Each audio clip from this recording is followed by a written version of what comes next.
pasti pertimbangan-pertimbangan yang muncul adalah bijaksana semua. Ini sih bukan soal sendal jepit. Pakai kaos dalam juga naik Toyota Supra juga au banget.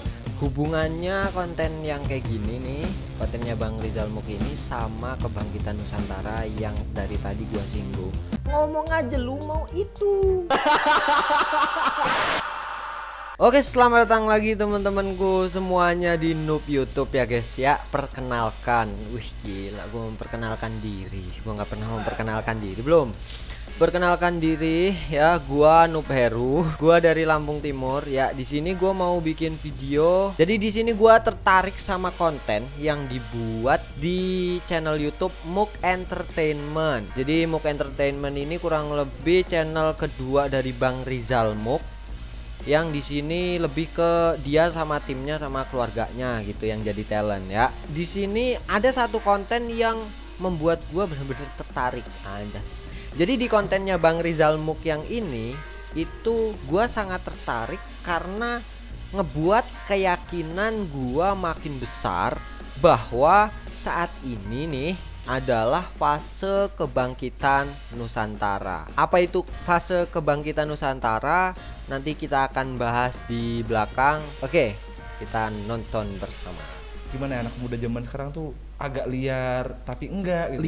Liar Tapi enggak gitu. Liarnya tuh maksudnya? Gini nih. Mana? Awal ngerokok waktu kelas 2 SMP. Wih, gila sih. Ada lawan. Kalau itu sih lebih ke tololan masyarakat ya bang. Ya itu tadi nakal tapi enggak. Gue juga dulu awal ngerokok juga awal sebat juga SMP sih.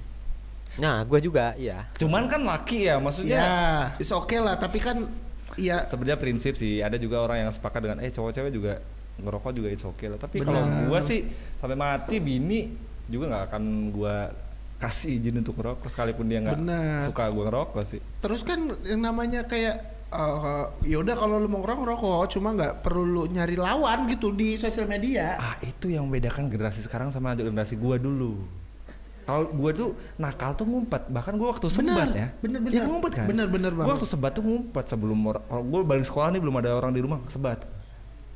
Biar nggak ketahuan. Biar nggak ketahuan ya. Karena kalau gua sampai ketahuan sama bokap, rokok tuh dibalik, Cok. Ujung ini Ya. dibalik gini, yang nyalain ini gini. Baraknya? Iya. Ya, itu nunjukin kalau generasi yang sekarang tuh kayak malah jadi nggak takut gitu sama orang tua, jadi kayak nyepelein orang tua gitu. Bedanya sama yang dulu itu takut betul, woi kita. Bokap saking nggak bolehnya dan gue saking takutnya gitu. Kok gitu? Padahal Bang? kan harusnya kan gue ranking 1 ada lawan. Nah kalau gitu kan berarti berlomba-lomba dalam hal prestasi. Tapi gue nggak pernah ngeliat tuh ada anak ranking 1. Gue ranking 1 tapi zaman gue dulu gitu bang. Zaman gue dulu gitu bang, sekarang kayak udah nggak relate. kayak, wih gue ranking 1, lu ranking berapa? Wih gue ranking 2, ya cemen gue ranking 1 gitu. Enggak, sekarang tuh buat mereka tuh ranking 1, ranking peringkat sekolah tuh bukan dipakai untuk ajang flexing mereka kan emang kebodohan. Enggak, soalnya gue bener-bener gak nemu solusi. Artinya kenapa hal yang bodoh, kebodohan itu kan bukan prestasi yang harus dibanggakan gitu loh. Kenapa harus Iya sih. diumbar gitu. Ini emang aneh nih, Cok. Nah ini juga nih. POV ketika gua kumpul sama temen terus temen pakai HP Android semua, maksudnya nggak harus gini gitu maksudnya. Iya. Gue juga dari tadi Iya, gitu iya, loh. iya. Gara-gara mereka ini gue jadi males pakai Apple loh. Secara, ini kalau udah ngomongin fitur tuh menurut gue ya balik ke fungsi Bener. masing-masing. Tapi kan masalahnya gini loh Burok, sekarang kan anak zaman sekarang tuh tidak fungsi itu ntar dulu, gengsinya dulu. Zaman gue dulu gak ada, Cok. Maksudnya nongkrong HP lu apa? Bukan iPhone, bukan Circle, kita nggak ada. Nggak ada. Buat apa itu mandang HP? Bah ya, kita budayakan tuh hal-hal yang baik-baik. Iya. Gue peringkat 1 di kelas nih, senggol dong gitu. Senggol dong. Oke, itu lebih Gue ketua baik OSIS lah nih, ya. senggol dong. Benar. Gua abis juara taekwondo nih, senggol dong. Betul. Ah, itu senggol bener ntar. Gue ngerokok dari kelas 2 SMP, Senggol senggol dong. HP gua iPhone, senggol dong. Itu enggak. Nggak. Nih lagi nih. Guling-guling udah gede.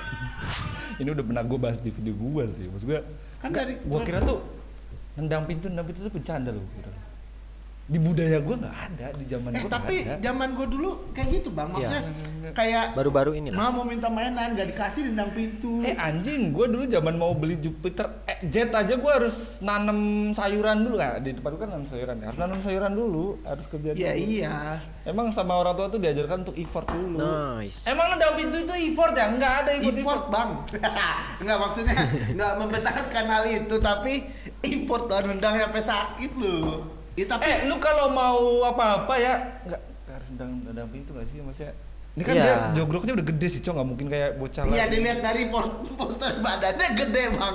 Cuma maksudnya minta itu baik-baik. Harus diingat, tantrum hanya berlaku untuk balita. Benar. Paha Anda segede gaban sudah bukan balita. Betul. Gua sih ya kalau misalkan gua suruh minta ke orang tua terus sampai nendang pintu gitu ya, dia malu anjir. Gua aja belum ngasih apa-apa ke orang tua, woi.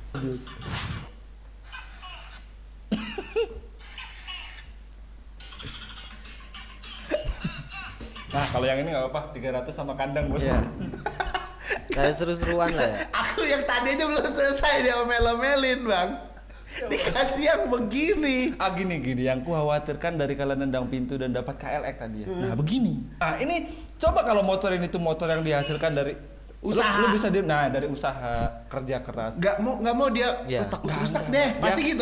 Akan lebih menghargai barang. Bener, kayak kalau gue gini takut rusak deh. Orang waras macam mana push up di atas motor. Beneran.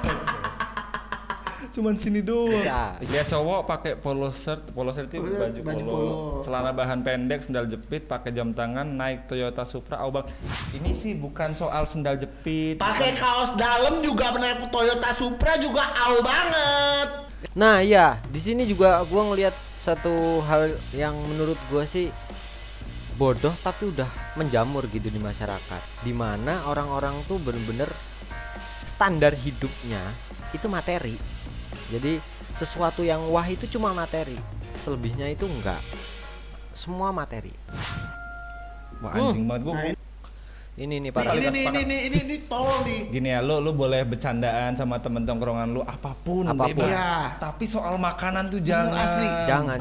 Gue sering bang gitu bang. Nggak bisa coba. Gue kan suka makan bang. Terlihat dari poster badan kan suka makan gitu. Ya, terus gue dibercandain sama temen gue, makanan gue dibuang. Mungkin maksud dia tuh bercanda aja karena sama tongkrongan. Cuman gue tetap nggak asik kayak gitu. Nggak asik asli. Lo mau setongkrongan, sesirkel atau seapapun ya. Bener. Lo kalau udah bercandanya soal makanan, apa ya? Lebih baik lo minta buat lo makan. Nah, ada dua hal yang paling sensitif di dunia ini. Pertama adalah urusan uang, yang kedua perut. Bener, sumpah gue pas itu hampir berantem. Ini lebih ke etika sama goblok aja sih. Satu mubazir, dua lebih baik lu minta buat dimakan anjir. Bener, nggak buat mainan.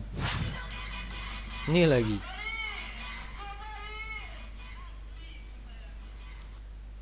Ya bebas dia mau ngapain aja ya, tapi intinya tuh ya jangan di post gitu kan. Kenapa dia bangga? Ya Allah. Parah ini. Lu ganti kostum. Maksud gua ya hijab itu identitas ya. Iya betul. Bukan identitas doang sih sebenarnya, untuk muslimah itu kan wajib. Kalau untuk cowok peci sarung tuh budaya aja sebenarnya. Ya. Tapi kalau jilbab tuh bukan budaya lagi loh. Iya emang harus kewajiban. Betul. Nah, tapi nggak bisa Rok. Akan ada pihak-pihak yang bilang jangan salahkan jilbabku dong. Iya sih. Cuma kan harus tahu tempat dong. Masa minum ke klub malam yang notabene-nya ya bukan hal buruk juga, cuma ini lebih ke yang kita bahas di awal tadi lah. Gini, zaman gua dulu tuh yang namanya kenakalan itu tuh aib pribadi. Iya. Yang tahu teman-teman terdekat aja 5 orang. Sama kita sendiri. Saking takut, jangan sampai lo gue bilangin sama bokap. Bener. Lah ini kan mereka dengan sadar ngeposting kebodohan sendiri, cowok. Iya. Dan akhirnya orang tua dia melihat, oh ini kerjaan anak gua keluar malam, pasti gitu. Kalau gua sebelum gua tutup mungkin banyak prestasi ya.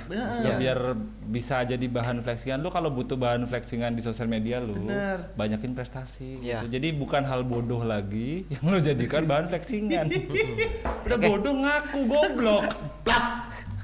Oke, keren banget ya. Oke, gua apresiasi banget sama Bang Rizal Muk yang bikin konten seperti ini ya guys ya. Oke, kita langsung masuk ke poin yang mau gua bahas, yaitu tentang hubungannya konten yang kayak gini nih, kontennya Bang Rizal Muk ini sama Kebangkitan Nusantara yang dari tadi gua singgung. Jadi untuk Kebangkitan Nusantara kalian bisa lihat dulu cuplikannya, masuk aja langsung ke videonya.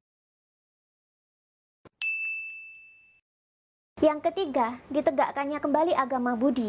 Disebutkan bahwa setelah 500 tahun terhitung dari kejatuhan Majapahit, maka Sabdo Palon akan kembali ke Nusantara dan mengembalikan agama Budi ke masyarakat. Inti ajaran Budi adalah bahwa setiap manusia sudah dibekali Tuhan sebuah roh ilapi atau ruh ilahiyah yang menjadi inti manusia, yang menjadi nyawa manusia, yang menjadikan manusia bisa hidup. Selama manusia memegang teguh apapun titah dari ruh ilapi ini, maka sama saja manusia telah berada di jalan Tuhan yang benar. Sejatinya, Tuhan selalu memberikan pesan kepada manusia agar manusia bisa hidup sesuai dengan titahnya. Pesan inilah yang berada di dalam ruh ilapi manusia. Inilah bagian dari manusia yang murni, dari sang sumber kehidupan. Jika manusia mengenali ruhnya, maka dia mengenali jati dirinya. Pesan yang berasal dari ruh ilapi adalah pesan dari Tuhan langsung yang berisi kecerdasan, kebahagiaan, dan kebijaksanaan. Bahasa Indonesia memiliki konteks kata nurani yang definisinya paling mirip dengan konteks ruh ilapi ini. Dari sinilah muncul budi pekerti luhur untuk kehidupan manusia, bahwa ketika agama Budi nanti kembali, bukan berarti akan memusnahkan agama-agama lama yang sudah ada di Indonesia, melainkan tetap pada agama masing-masing, namun lebih mengedepankan pada budi pekerti yang luhur dan etika yang baik. Budi pekerti yang luhur ini dilahirkan dari percikan cahaya Tuhan di dalam diri. Coba deh, jika kalian rajin mendengarkan suara dari dalam hati nurani kalian masing-masing, pasti pertimbangan-pertimbangan yang muncul adalah bijaksana semua. Inilah pertanda jika agama Budi telah kembali kepada kehidupan manusia, yakni ketika manusia telah kembali berpegang teguh pada hati nurani masing-masing, alias berpegang teguh pada percikan cahaya Tuhan di dalam diri masing-masing. Menurut pemaparan tadi, Bang Rizal Muk ini menurut gua salah satu contohnya. Karena di konten seperti ini nih seakan nunjukin ke kita bahwa makin banyak orang yang sadar akan kebodohan-kebodohan generasi sekarang dan melakukan sesuatu untuk merubahnya, seperti yang dilakukan Bang Rizal Muk ini. Ini kan pasti Bang Rizal Muk kayak dari hati nurani dia, kok ini parah banget sih orang-orang nih, kok kayak gini budayanya, kok kayak gini generasi sekarang. Jadi dia speak up di podcast ini, di konten ini. Kurang lebih seperti itu. Makanya gua yakin banget nih kalau tahun ini adalah bener-bener tahun kebangkitan Nusantara, dimana 2023 ini menurut gua sih ini fase yang mungkin puncak lah ya, puncak peperangan itu, anjas peperangan guys ya. Intinya di situ bakalan nantinya ke depan akan jauh lebih baik lagi. Dan gua berharap dan berdoa semoga Indonesia atau Nusantara ini akan jauh lebih baik lagi. Oke, kurang lebih seperti itu pemaparan dari gua ya guys ya. Semoga kalian suka dengan video ini. Jangan lupa push like-nya ya guys ya, dan itu subscribe. Sampai ketemu gua lagi di reaction selanjutnya.